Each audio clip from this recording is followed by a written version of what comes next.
రసము నూనె కూడా చాలా విలువైనవి. వాటన్నిటిని కూడా పట్టుకుని తీసుకెళ్ళేవారు. తిత్తుల్లో పోసుకుని ద్రాక్ష రసము, ఒక నూనె పొట్టులో పోసుకుని నూనె తీసుకుని వెళ్ళారు. ఈ రెండు కూడా చాలా ఉపయోగకరమైనటువంటి పూర్వకాలం. ఇప్పుడు మంచినీళ్ళు ఎలా పట్టుకెళ్తాం అలా పట్టుకెళ్ళేవారు.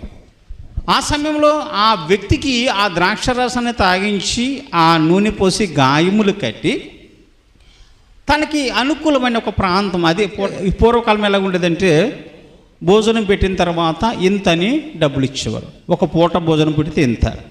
చాలా చోట్ల సర్దికూడు వండేసుకుని రాత్రి మాటలు అది నీటిలో పోసుకుని అలాగ ఉంచేవారు.